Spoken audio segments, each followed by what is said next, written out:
안녕하세요. 미국 재정 가이드 데니얼입니다. 안녕하세요, 데니얼 씨. 안녕하세요. 네, 반갑습니다. 네, 오늘은 미국 장례 제도에 대해서 장례 비용이 어떻게 발생이 되고 있는지에 대해서 저희가 공부를 하겠습니다. 네. 자, 그러면 어떤 부분에서 발생을 하는지 좀 설명을 부탁드립니다. 네, 미국 장례 비용은 퓨너럴 홈과 공원묘지에서 비용이 네. 발생됩니다. 아, 그렇군요. 네. 그러면 이번에는 먼저 퓨너럴홈에서 발생되는 비용에 대해서 먼저 알아보도록 하겠습니다.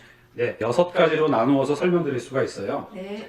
퓨너럴 홈 기본 사용료가 있을 거고요. 그 다음에 시신 처리 비용, 냉동 처리하거나 방부 처리했을 때 비용이 발생되겠죠. 그리고 장례식 때 비용이 발생될 것이고, 병원에서 영안실로, 영안실에서 공원묘지로 시신이 옮겨지는데 거기에 비용이 발생될 것이고, 그 다음 장례용품들이 관련돼서 캐스켓이나 어원이나 꽃 같은 그런 장례용품에 관련된 비용이 발생될 것이고, 그리고 마지막으로는 손님들을 대접하는 음식 비용들이 발생될 것입니다. 네, 6부분에 나눠서 설명해 주셔서 정말 잘 이해가 되는데요. 나머지는 저희가 꼭 해야 되는 부분이고, 근데 네. 그 장례용품, 네.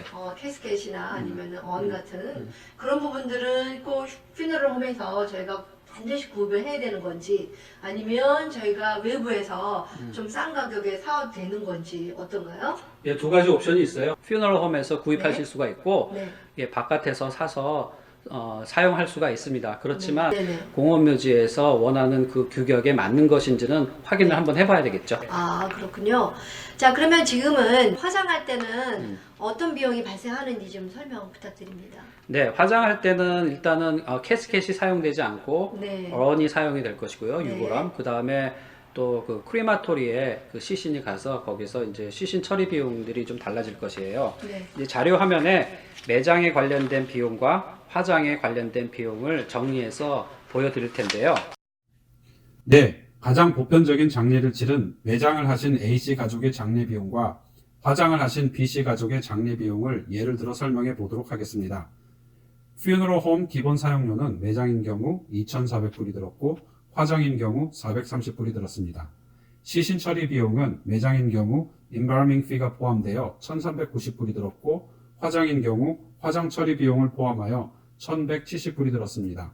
장례식 비용은 매장과 화장 똑같이 695불이 들었고 시신 이동 비용은 매장인 경우 1,220불이 들었고 화장인 경우 920불이 들었습니다.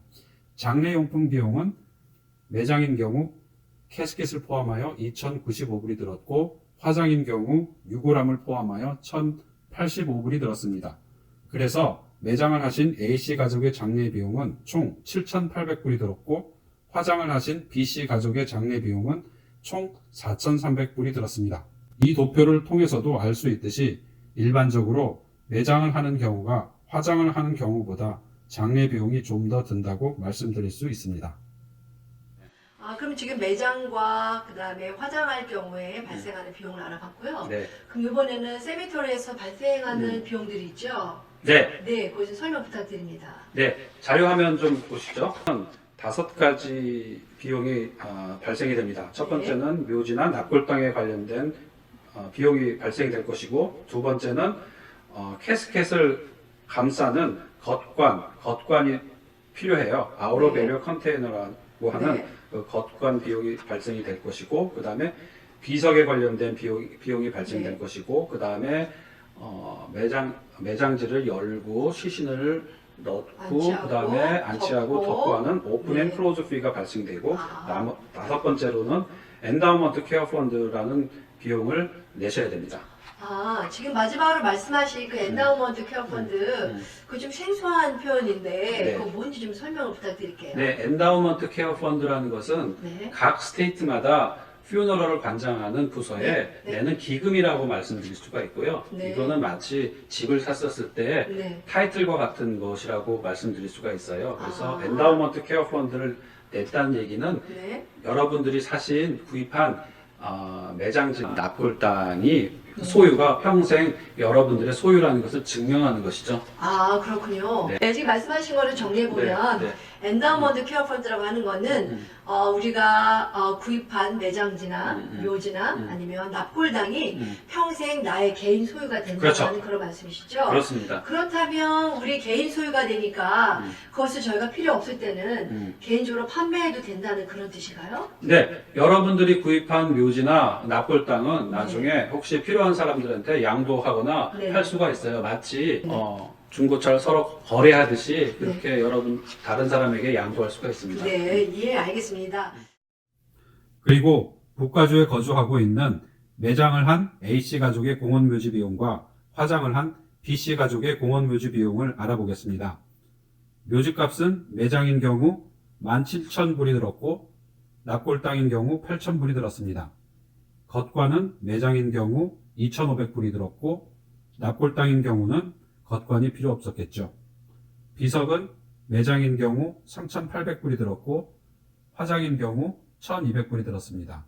오픈 앤 크로즈 피는 매장인 경우 1,755불이 들었고 화장인 경우 1,095불이 들었습니다. 마지막으로 엔다우먼트 케어 펀드는 매장인 경우 162불이 들었고 납골당인 경우 81불이 들었습니다.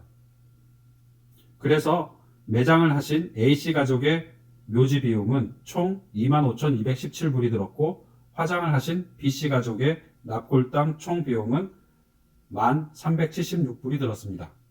이 역시 장례 비용과 마찬가지로 일반적으로는 매장을 하는 경우가 화장을 하는 경우보다 공원묘지 비용이 좀 더 든다고 말씀드릴 수 있습니다. 아울러 공원묘지 비용은 장례 비용과는 달리 그 지역 부동산 가격과 연관되어 있기 때문에 대도시에 위치한 공원묘지 비용이 시골에 위치한 공원묘지 비용보다 비싸다고 말씀드릴 수 있습니다. 자, 그럼 지금까지 화장할 때와 매장할 때에 드는 비용을 알아봤는데요. 이렇게 많은 비용들이 드는데 저희가 그 비용들을 어떻게 지불해야 되는지 지불 방식이 따로 있을 것 같아요. 네, 지불 방식은 프리니드 방법과 앤니드 방법으로 나누어서 설명드릴 수가 있습니다. 프리니드 방법은 세 가지로 나누어서 설명드릴 수가 있습니다.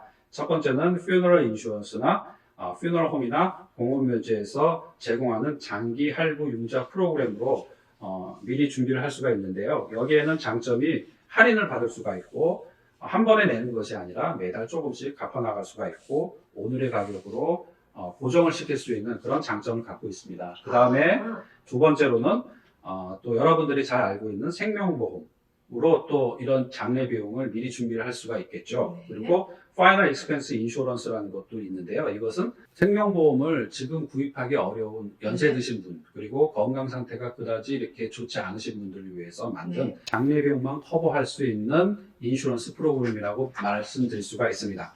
세 번째는 POD 어카운트가 있어요. 이 POD 어카운트는 뱅크에다가 은행에다가 오픈하실 수가 있고요. 여기에다가 돈을 저축해 놓으시면 유가족들이 내 사후에 이 돈을 갖고 장례 비용을 커버할 수가 있겠죠. 아, 네, 그렇군요. 그럼 지금 말씀하신 거는 프리니드에 관한 방식이었고요. 앤니드 방식이 뭔지 설명 부탁드립니다. 네, 앤니드 방식은 그러니까 미리 준비하지 못했을 경우 네. 이제 돌아가시게 되면은 한 가지 방법밖에 없죠. 그러니까 페이드 인 풀로 네. 한 번에 이 장례 비용을 내야 되는 건데요. 자료 화면에 나와 있듯이 네. 캐시나 아니면 개인 퍼스널 체크나 크레딧 카드로 일시불로 페이드 인 풀로 다 내셔야 되는 그런 방법을 말하는 겁니다. 네, 제가 정리해서 말씀드리겠습니다. 장례 비용 준비를 할 수 있는데 두 가지 방식이 있다고 하네요. 하나는 프리니드 방식이 있고요. 또 하나는 앤니드 방식이 그렇죠. 있는데 앤니드 방식은 간단해요. 준비하지 않았는데 사후에 개인적인 갖고 있는 캐시나 아니면 크레딧 카드 사용해서 지불하는 방식이고요. 그렇죠. 가장 간단하고요. 네. 그런데 남겨진 유가족들이나 식구들한테 부담을 주지 않기 위해서는 제가 살아있는 생전에 그렇죠. 미리 조금씩 준비해서 장례 비용을 모아두는 프리니드 방식이 있다고 합니다. 그 프리니드 방식에도 말씀하신 세 가지의 방법이 그렇죠. 있는데 그 중에 세 가지 중에서 어느 한 가지를 택하게 되면 남겨진 식구들한테 아무 지정적인 부담을 주지 않는 그러한 방법이 되겠네요. 네, 그렇습니다. 그러면 프리니드 방식이 지금 말씀하신 대로 하게 되면 좋은 점 중에 하나가 지금 현재 가격으로 저희가 락을 할 수 있잖아요. 그렇죠. 락을 할 수 있으면 저희가 비용 절감의 효과를 얻을 수 있는 거고요. 그럼 또 다른 효과도 또 얻을 수 있나요? 예, 사실은 더 중요한 효과인데요. 네네. 미리 준비를 해 놓게 되면은 장래 만약에 이제 돌아가셨을 때 유가족들이 얼마나 굉장히 상심했죠. 상심에 네. 빠져 있고 굉장히 네네. 슬픔에 빠져 있는데 네. 이런 부분들을 또 결정해야 되는데 굉장히 심적으로 힘들어요. 근데 네. 미리 이렇게 준비를 하게 되면은 음. 유가족들이 훨씬 수월하게 네. 그 장례식을 진행시킬 수 있는 그런 더 커다란 장점이 있을 수 있습니다. 그러네요. 굉장히 네. 큰 장점인 것 네. 같네요. 지금 보았듯이 많은 분들이요. 지금 묘지나 아니면 납골당을 미리 사두는 분들을 많이 봤어요. 네. 제 주변에도. 근데 이렇게 장례 비용에 대해서, 장례식 때 드는 비용에 대해서 미리 준비하는 분은 제가 아직 못 본 것 같아요. 많지 않으시죠 아직? 네, 그래서 지금 저희들이 음. 알려드리는 이 정보를 가지고 있으면 나의 장례를 내가 스스로 생전에 준비할 수 있는 아주 큰 그럼요. 큰 네. 도움이 될 것 예, 같습니다. 많은 도움이 될 것 같습니다. 네. 자, 그럼 이제 모든 장례가 다 끝마쳤어요. 네. 예, 납골당에 네. 오시든 네. 아니면 공업묘지에 가시든. 네. 자, 그럼 이제 모든 장례가 다 이제 끝난 거죠? 그렇지가 않더라고요. 아, 그래요? 예, 그럼 예. 어떤 부분이 또 남아있나요? 장례식이 끝나면 또 유가족들이 또 네. 해야 될 일들이 또 있어요. 아, 그렇군요. 네. 그 부분에 대해서는 저희가 이 시간 말고 다음번에 그렇죠. 네. 다시 또 여러분을 찾아보는 게 좋을 것 같습니다. 네, 네. 네. 오늘 저희들이 공부한 그 장례 비용에 대해서 궁금한 사항들이 있으면 저희들이 댓글을 달아주세요. 그럼 바로 데니엘 씨가 바로바로 답변을 드리도록 하겠습니다. 네. 오늘 시청해주신 여러분들 도움이 되셨으면 좋아요 그리고 구독, 서브스크라이브 버튼 한번 눌러주시면 저희가 다음번에 준비하는데 큰 힘과 위로가 될 것 같습니다. 자, 오늘 수고 많으신 데니엘 씨 너무 감사드리고요. 감사합니다. 네, 그리고 다음번에 다시 또 만나도록 하겠습니다. 시청해주신 많은 분들 감사드립니다. 감사합니다. 감사합니다.